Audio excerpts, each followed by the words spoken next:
it's time to sit back and relax with your favorite drink. And listen.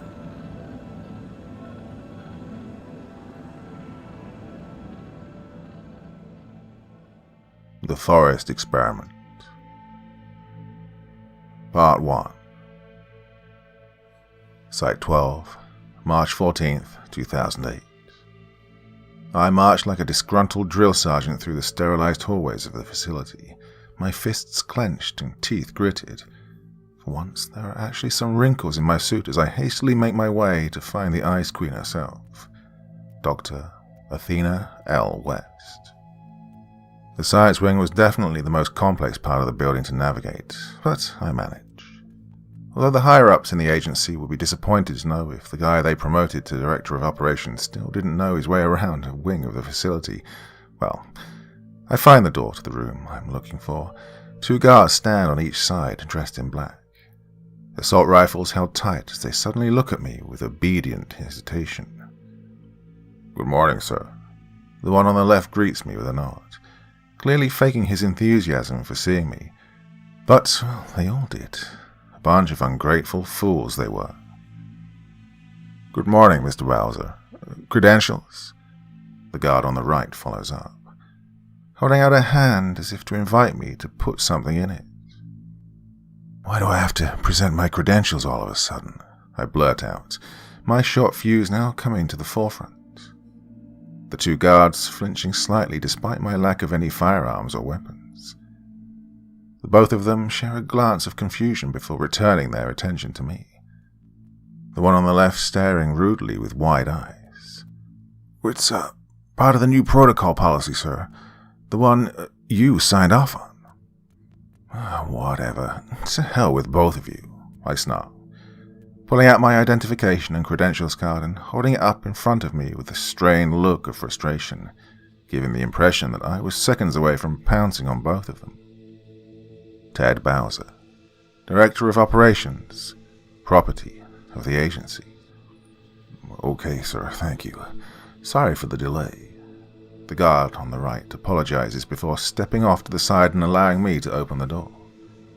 My bitterness is palpable as I pass by the 2 meatheads. The room on the other side greets me with a marble white finish. No stains, spills, or mold anywhere to be found. Computer monitors and L-shaped tables loaded with all sorts of different chemicals and experimental tools surround the inner square of the expanse. I keep my way towards the center of the room, and down at the end stands a more than familiar woman in a lab coat. Her blonde hair done in a neat ponytail as she continues to keep her eyes focused forward, not even turning around despite my lack of graceful silence when entering. But it makes sense. She was too caught up in another one of her experiments. But this one was beyond extraordinary, as she put it. Calling herself its mother and whatnot. Well, it was fucking weird. The thing just sat there in a tank right in front of her, floating in a light green liquid with all sorts of wires connected to its body. An engraving at the bottom of the outside of the tank reads, Subject 16A. Dr. West's freakishly prized possession. Well, to me, it was nothing more than a waste of precious budget dollars. "Your guys dropped the new recruit at the location," West informs me, once again still not giving me the time of day when it came to body language. "Well, he's only a recruit if he survives the trial," I reply with a no-nonsense tone. "Don't get ahead of yourself, West." Well, she then turns, this finally being the thing that gets her to enter eye contact with me. But her expression wasn't one of anger, no. It was more or less mild irritation, an emotion the both of us felt quite often around here. "Let's not forget this was all your idiotic idea, Ted," she barks. "We waste all this money, time, and our classified information recruiting new agents when we could just use him more often," West bellows, punctuating by pointing at the tank holding 16A inside of it. "Well, we use him plenty enough," I shoot back. "Not every single cryptid is worth the resources we have to use to feed this son of a bitch." "Whatever," she complains, crossing her arms and narrowing her eyes, turning her back to me in order to continue looking at the tank. When you can, turn those experimentation B files into me. I need them in this system soon so we can move forward with implementing our new record-keeping system. It's already done, so go ahead and take a look, or do whatever needs to be done to get yourself far away from me. Wes snorts, her thirst for control over the conversation rivaling mine. God, one day someone's going to slice that bitchy little smirk right off your face, I retort, before heading to the door, picking up the pace to get out of there as fast as possible. But it was obvious that Wes was still dead set on getting the last word. And one day you're going to regret being so much of an arrogant child as you are. Your head's far too big for your neck. Find that rich coming from you, I fire back, with a final statement before throwing my hand on the knob, almost tearing the door right off its hinges. But I don't yell, scream, or lose my cool. Not in the traditional sense, anyway. No, I simply begin my walk down the hallway back to my office. Multiple agents passing by as they continue to do their sweeps of the building. "Good morning, sir," one of them greets cheerfully, taking a hand off his weapon to signal me a wave. Fuck off. The Forests of Wyoming, March 15th, 2008. Camping, an activity that lots of people love and enjoy more than anything. Oh, the soothing isolation from the hustle and bustle of civilization, the s'mores, the bullshitting over a campfire. Once you get past the insects and occasional rain, things aren't so bad. Unless you run into a bear or mountain lion. Well, that is, until it happens to you involuntarily.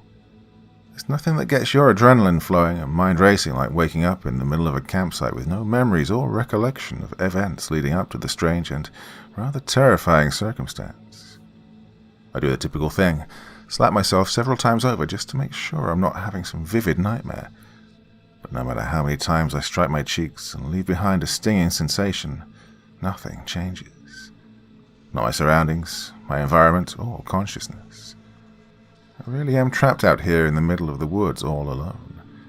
And let's just say it's not an easy reality to accept. I stand up and try and get my bearings.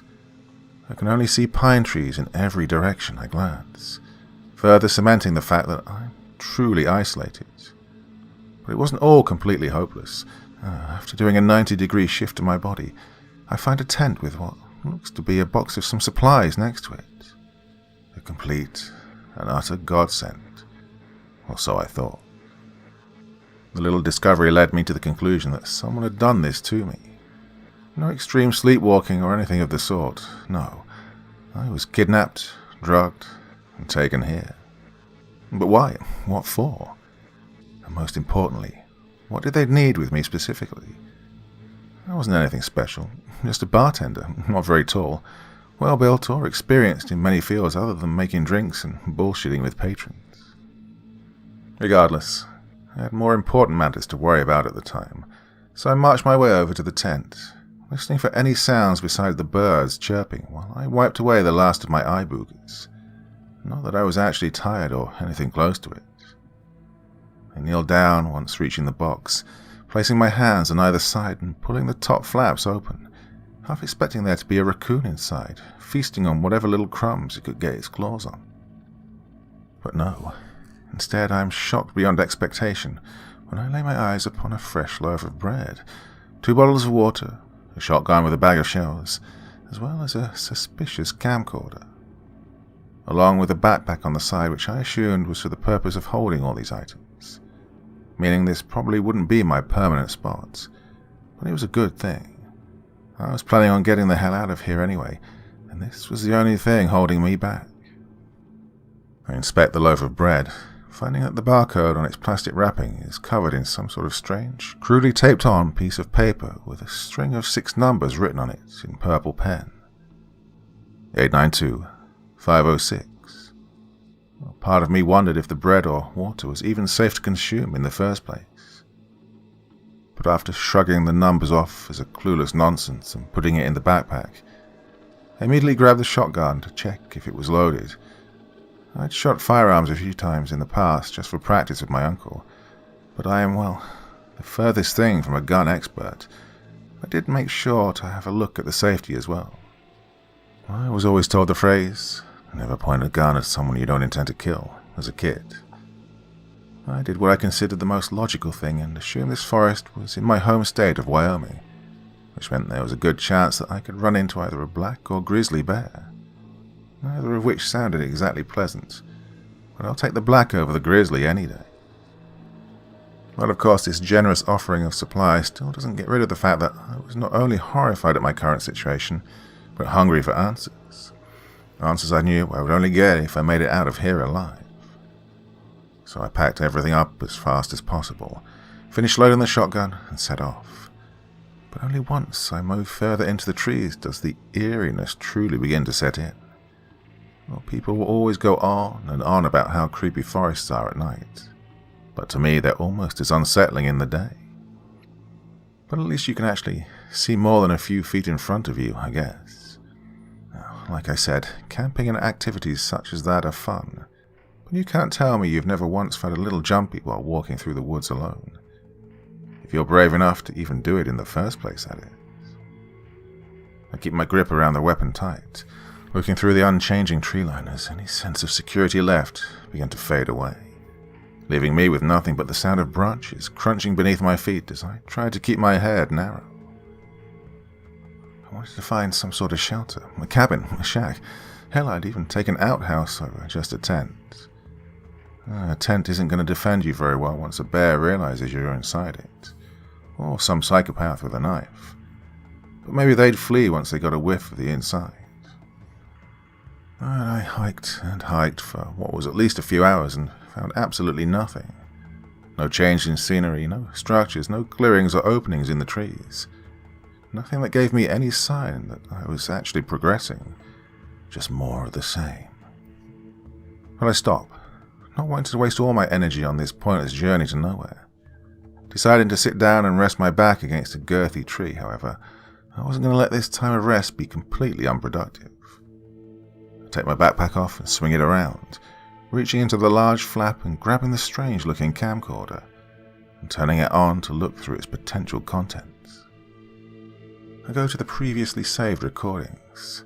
God, the thing is a pain in the ass to navigate, so it takes me a few minutes to get through all the settings and such that I didn't understand. More than likely due to the fact it seemed to be a recent model, no older than a year. But once I'm in the previously saved recordings, there's 4 videos, 2 at the top and 2 at the bottom of the screen. I try clicking on the video located in the bottom right-hand corner, but it doesn't play. Neither does the one directly to the left of it or above it. So I move over to what should have been the first video, the one in the upper left-hand corner, immediately hitting play as soon as the border of it is highlighted. It takes a few seconds to load, the screen eerily blinking a few times before the contents of the video finally begin to play. I instantly recognize the setting in both the thumbnail and the first several frames of the video. It's a view of the campsite where I had awoken. In the bottom left-hand corner of the video, the date is stamped in bright white letters. June 16th, 2008, 5:52 p.m. Whoever is operating the camera is still standing around 15 yards away from the actual tent and supply box. But the person recording has clearly done this many times before. The camera is held extremely steadily and with purpose. Very little shaking or swaying is present as it focuses in on the center of its shot. Me. There I am, lying flat on the ground like a clueless moron as I slumber, not yet awake and realizing my horrifying predicament. Behind the camera, I hear faint breathing begin to pick up as the shot is centered and zoomed in on my unconscious figure. It's almost like the cameraman is excited, thrilled in some sick, sadistic sort of way. It grows deeper, a bit of a rasp to its nasally tone. Definitely a man, or a woman trying to disguise herself as such and doing a pretty good job. But all that didn't matter. I thought being out here stranded completely alone was stomach-churning enough. But now I was absolutely sure that someone was stalking me, watching me, and playing a twisted mind game. Well, the gun made me feel more comfortable, But it was obvious to me that the person recording me sleeping was probably the same person who brought me out here and also gave me the supplies, which means there was a good chance they had a weapon as well. I try watching the second clip that was saved, but the thing refuses to let me open it. Whoever this was had to be extremely tech-savvy, enough to tamper with a camcorder in this fashion. I hadn't ever heard of certain recordings being locked on some sort of arbitrary invisible timer on a somewhat recent model like this. Maybe I was just ignorant. While I wasn't inept, I was never really known for being a computer whiz. But just as I'm about to close the camcorder up and put it back where it came from, I hear an alarming noise from behind, causing me to quickly grab a hold of the shotgun and cock it, ready for a fight to appear at any second. A rustling continues to make itself known in the trees, and I can't help but point the barrel upwards, my finger grazing the trigger as I try to find the source of the sound, my heartbeat rising with every passing moment. It all goes silent once again, no birds or animals of any kind. I start to turn my head 90 degrees, my instincts telling me that whatever originally created that noise wasn't in the same spot any longer. I then turn my head in a 180, the silence only furthering my unease and mild adrenaline rush. At this point, I would have rather had whatever it was just jump out and come after me, but no. Who, or what it is taking its time. It wants me to be scared, to let my guard down and panic. I mentally demanded myself to just stay calm and keep my hand steady on my weapon, taking a few steps back without looking behind me, causing me to tumble over a branch and fall onto my back. I crash against the ground, the shotgun falling over to the side as I groan. A few pine cones lay underneath me and painfully collide with my back as I impacted the dirt below. But the sharp little sting of the cones pressing against my back was nothing in comparison to what came next. The rustling in the trees picked up once more, this time for a much lengthier period than before. Several seconds at the bare minimum, prompting me to quickly turn over and grab the shotgun once again. In my panic, I'm able to pinpoint the exact tree where the rustling is coming from, watching as the upper branches and pine needles move in unison. But no creature or being emerges from the top, not a living one anyway. A human corpse suddenly comes crashing down, smashing through a couple of the smaller branches below on its way down. This, of course, only creates scratches and small flesh wounds on his sickly pale skin, and the body, with next to no blood, barely running from the broken skin. The corpse impacts the ground face first, only a few yards away from me. I don't step forward, not at first. Instead, I keep my weapon trained on it, as if it was going to suddenly reanimate and try to rip out my jugular with its teeth. Well, let's just say I'd watched one too many movies in my time. I start checking my surroundings, imagining Mother Nature just letting bodies start to rain down from the trees. It's not every day one just drops right in front of you. But considering everything else that had so far occurred, I guess it was a bit foolish to expect any sense of normality. And although I use this term lightly, I did eventually grow somewhat comfortable enough to approach the body. Not that I still didn't have both a million questions and emotions running through my head. I inched my way closer to the corpse, careful not to snap any loose branches or twigs as I closed the distance. Perhaps I wasn't the only thing that had heard this thing fall. Of course, my mind's coming up with every single terrible scenario that it could dream up, be it possible or not. But none of that comes to fruition, and the corpse just continues to lay there, slowly rotting away and once again becoming a part of the environment. Once I get about a foot away, I lean down slightly, kicking the corpse with my left foot and keeping a cautious expression strung across my face. And it turns out I had perhaps spoken too soon. The body suddenly began to thrash from side to side, as if something was inside trying to force its way out in a desperate attempt for survival. I move back and fire a shell into the back of the body, the kick making me fumble a bit but not completely fall over like a klutz, my right ear ringing just a bit from the raw decibels that this thing had produced. But none of it mattered. the corpse still continued to animalistically throw itself and tilt every which way. Well, this is despite the fact that I'd blown a sizable hole in its back. Although it soon became clear as to why the gunshot did nothing to stop the strange convulsions, because, well, I'd hit the wrong spot. Without warning, the back of the head burst open like a gore-filled water balloon, blood and spongy brain matter spilling on the side of the face and around the head. The ground underneath becoming soaked in all sorts of horrendous bodily fluids that no man should ever have to witness. But, well, it didn't end there. From the fleshy hole emerges a familiar yet completely alien-looking entity, something you'd find in a sci-fi movie. It's about the size of an average adult man's hand, possessing the abdomen and body structure of a black widow spider, but with a number of legs more in line with that of a damn millipede. Its skin was a glossy grey, giving it an almost metallic appearance, although there was still a sizable bit of blood covering its surface area due to where it had violently just emerged from. No eyes could be seen or discerned, but it's not like I was specifically searching for them at that time. No, I was far too busy frying the bigger fish of how the hell this thing could have torn through a human skull as if it were wet toilet paper. The creature sits in its gooey mess of gore, slowly using its hundreds of grotesque legs to turn and do what I assume was glaring at me with a ferocious malice. Lets out a simultaneously barely but painfully perceptible, high-pitched screech, almost as if a dog whistle was lodged in its throat. The creature effortlessly producing this horrific sound, which was much louder than it had any right to be. Its legs twitch and slowly point upwards towards the sky in a sickening unison before dropping back down and piercing the remaining flesh of the scalp it was perched upon. It was quickly becoming clear to me that this thing would soon lunge its way over in my direction with its horrifying exoskeleton. I cocked the shotgun once again before firing, bracing myself harder and mentally preparing myself for the deafening sound. I then put my finger back on the trigger and pull, obliterating the creature and finding it not to produce any blood despite it being completely blown apart with a direct hit. Well, I wasn't a person who was scared of bugs.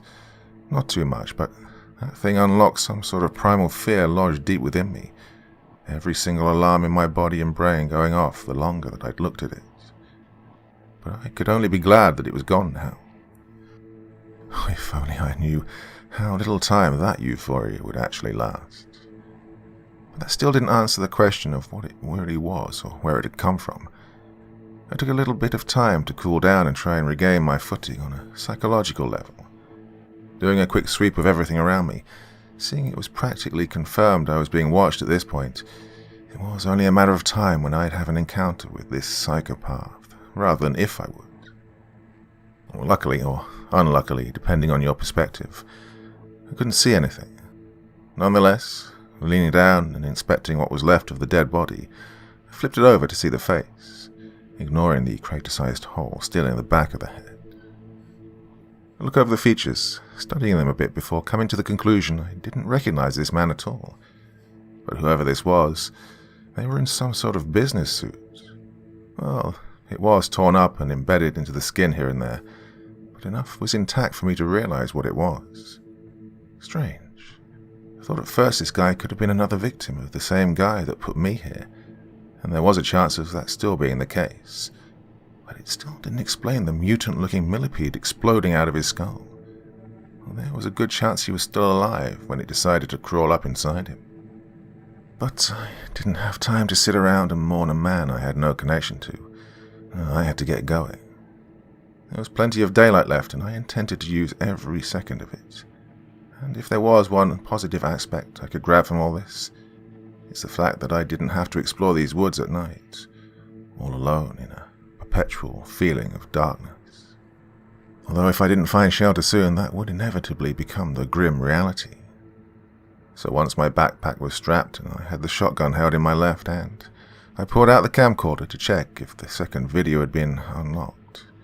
Well, I guess unlocked would be the correct term. And to both my surprise and dread, it was. The frame depicts what I can only assume is a pond somewhere in this dense hellhole of a forest. A murky, swamp-like body of water almost covered by the tall weeds of grass surrounding it.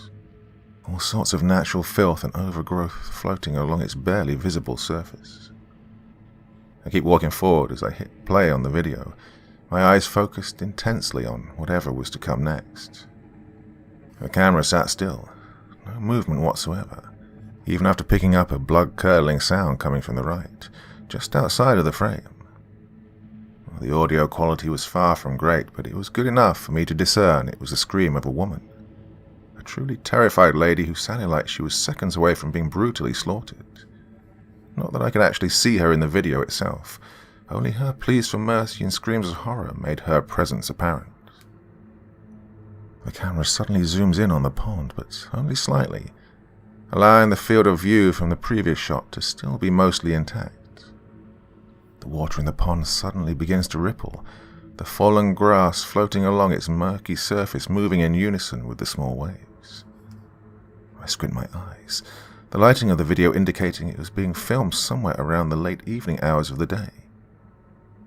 I watched as the waves created by the ripples began to grow bigger, now splashing up against the dry land slope leading down into the water. And in only a matter of seconds, the source of the aquatic movement makes itself known. A group, or rather an army of those mutant millipede creatures emerges from the water, all of them crawling up the land slope in a sickening, military-esque formation, their legs all practically synced up together. I estimated on the spot that there had to be at least 40 or so of these things. The herd travels about a dozen feet away from the edge of the pond before suddenly halting, a lot of them turning to focus their attention on the lady screaming out of frame, whoever she was. Once they're apparently looking in her direction, they raise their legs and point them into the air, the creatures letting out their recognizably painful high-pitched screeches in unison. Even the audio in the video is loud enough to make the camcorder itself vibrate right in my hands. The woman's howls only grow more potent as their legs come back down to ground and they begin to crawl towards her off-screen. I found myself deeply disgusted at my own morbid curiosity to finish the clip, but part of it's due to the fact I could potentially find more useful information about the creatures in here, especially now that it was confirmed I'd probably be dealing with way more than one in the future. The woman's futile cries for some sort of divine intervention are cut short by what I can only describe as one of the creatures attempting to crawl its way into her mouth. The sound of her throat being viciously clogged by its mass as it forces its way deeper into her esophagus. Of course, I couldn't actually see any of this, but fear of the unknown and the unseen is a powerful thing. As to what the creatures did once they were inside a human body was still a mystery. I was only, unfortunately, aware of what had been so far displayed in front of me. The camera began to shake vigorously, but the scenery didn't change. It still focused on the pond with that haunting, muffled, choking screams of the woman erupting throughout the area as she dies her slow, agonizing death at the hands of these many-legged demons. But why not help her? I mean, what sort of fucked up psychopath would just let this happen, much less document it as it happened? Perhaps whoever this was had some sort of connection to those things. Luckily, the horrific clip ended after only a few more seconds of shaking. I was left there to contemplate the added gravity to the situation. And those things, someone had put them here. At the very least, someone is feeding people to these things. But why? And why also give me tools to fight them off if that's the case? While all of this was still to be discovered, I did connect the dots that the woman in the video must have been tied up or restrained. These things didn't seem very hard to outrun in a straight sprint, and I doubt they could even catch a mouse. Was this some sort of sick game? I mean, was I nothing more than a test subject or lab rat? Was the woman in the video supposed to be an example of one of the potential fates that I could meet in this whole ordeal? Well, just to be better safe than sorry, I tried to watch the third video, only for it to not allow me to do so, prompting me to put the camcorder back into my backpack and turn to head off into the trees to continue my quest of finding something resembling secure shelter. But, well, if I was being honest, unless I stumbled upon a nuclear-proof bunker, nothing was going to make me feel safe out in these woods. I'd definitely be sleeping with one eye open, assuming I was even able to fall asleep in the first place. While I was on the move, I did end up noticing a slight dip or decline in the ground several yards in front of me. The trees had grown at all sorts of odd angles, one of which must have had some sort of seriously intense fungus or disease, as the bottom 5 or so feet were covered in these nasty-looking spore plants. A mucus green with these dark red rims on the edges to the openings. Of course, I don't dare touch them. God knows what kind of zombie apocalypse would begin if I did. But I can't help but study them, squinting my eyes to see what might be inside the spores themselves. But all I can make out is a lifeless, void-like black. They secrete a sort of white pus, similar to what comes out when you pop a pimple. Wasn't a whole lot, but enough to spill over the edge of the spore rim and drop onto the ground, a bit of it pooling up at the base of the tree. I backed up as it came within inches of touching my shoe. It doesn't help the fact that I nearly gagged from the absolutely putrid smell of the spores, a scent that I can only describe as a combination of spoiled meat, long-expired milk, and mouldy cheese, all of which had been thrown in a trash compactor and then sprayed with skunk urine. "Christ," I cried, holding up my free arm and covering my nose, backing up further as I attempted to shut my nostrils airtight. Well, it was putrid to say the least, something that would give manure a run for its money, but it wasn't long before the spores gave me something a lot more important to worry about. I looked down at the small pool of pus, still not far in front of me, squinting as I watched it begin to flow inwards, despite no sort of incline or decline. The thick, milky substance started to change its shape into that of a narrow river with a pattern of thin lines sticking out of each side. But after looking closer and coming to an unsettling realization, it became clear what the pus was truly changing into. It began to elongate, growing more and more of those thin lines, except for the fact they weren't just lines, no. They were legs. The legs of those freakish mutant millipedes. The pus splitting into different liquid bodies and multiplying its base number for the creatures.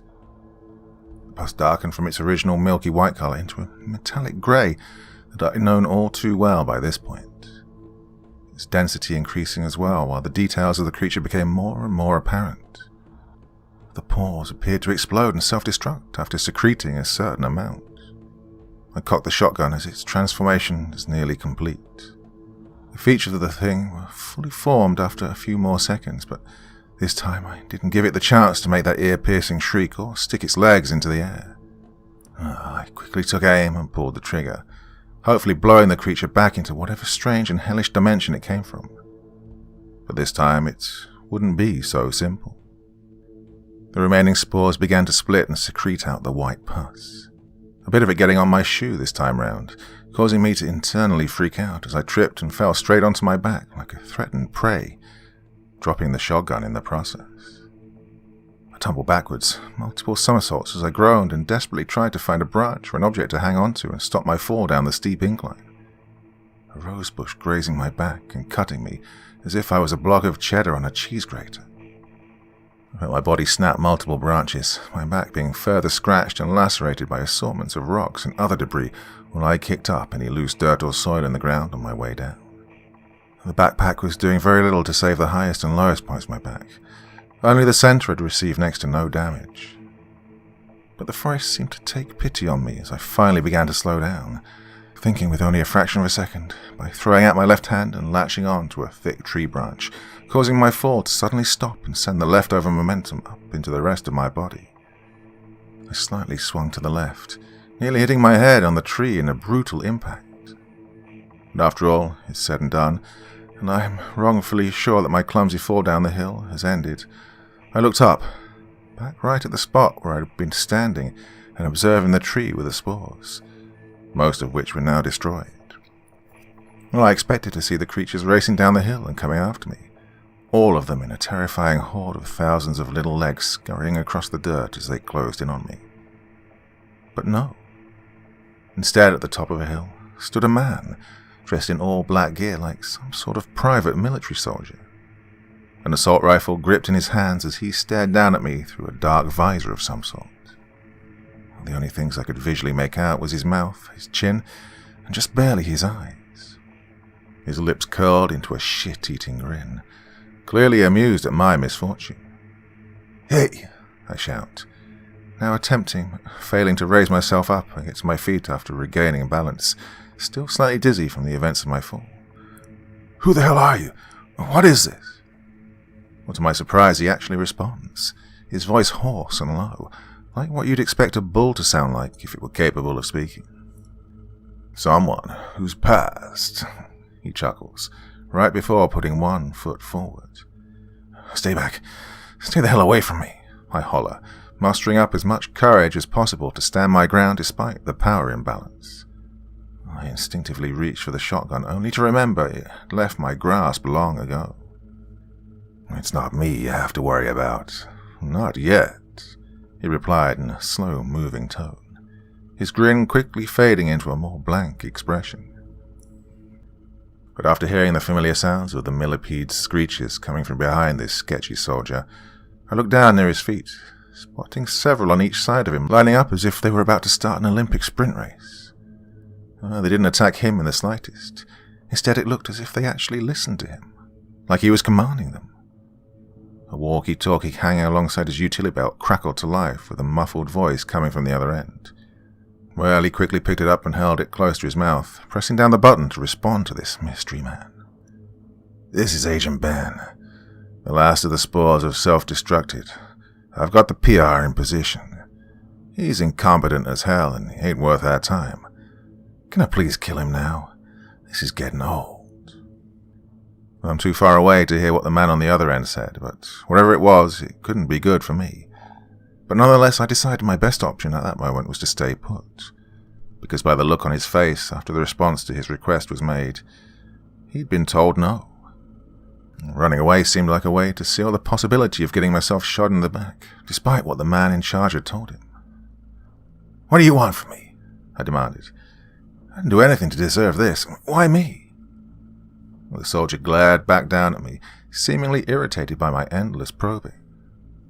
"You've got no family. No one will miss you. And if you survive, you'll find out," he growled, putting his walkie-talkie back on his belt and turning to walk away. Wait, I plea. "Just hold on, there's got to be some way we can make a deal, an agreement, a pact, something. Are they making you do this? We can help each other out." "No can do. The boss wants to see what you got. And so far you're not impressing anyone." "Who's the I began before getting cut short by a bullet whizzing over my head, startling me suddenly enough to cause me to let go of the branch I was grasping onto.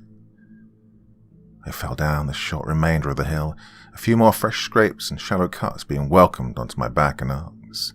My shirt was torn as well, strips of blood staining the torn fabric. It was clear that the guy didn't actually want to hit me. He just wanted to scare me, to startle me and move me somewhere else. And from my perspective, well, he got what he wanted. I wasn't nearly far enough away to justify him missing, especially with proper training and experience handling a gun like that. I gritted my teeth as I rushed to get back to my feet, because I could hear the millipedes crawling down the hill in my direction. That's how many of them there were. Except for this time, I didn't have a weapon to defend myself, and there were far too many of them to take on without one. My left hand was stinging, a long paper-cut-like scratch running across it as drops of blood leaked out. But there was no time for me to tend to it. No. Instead, I started to run, pumping my legs with every ounce of strength I could muster, sprinting full speed away from the millipede army currently on my tail. Even though my previous assumption of their low speed was correct, I still couldn't run forever, and if they had great endurance, then I was in serious trouble. But just to be prepared ahead of time, I quickly grabbed the largest stick I could find while dashing through the tree line.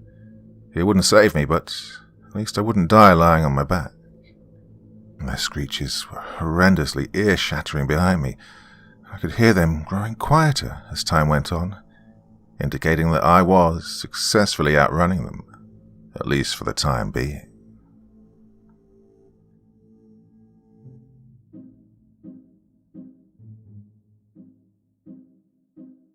So yes, this is part 1 of a 3-part story by the wonderful Mr. Mills 45.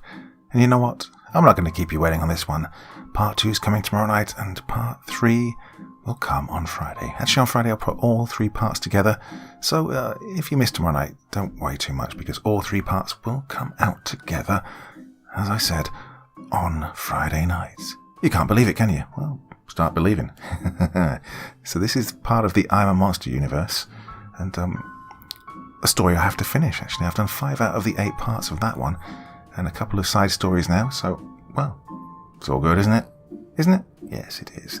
So yeah, this is continuing tomorrow night on Thursday, which is traditionally my podcast night. So a podcast is coming out as well. So way too much of me tomorrow night, to be honest with you. But you can deal with it, I'm sure you can. So, intriguing first part, more to come tomorrow. Till then, very, very sweet dreams, and bye-bye.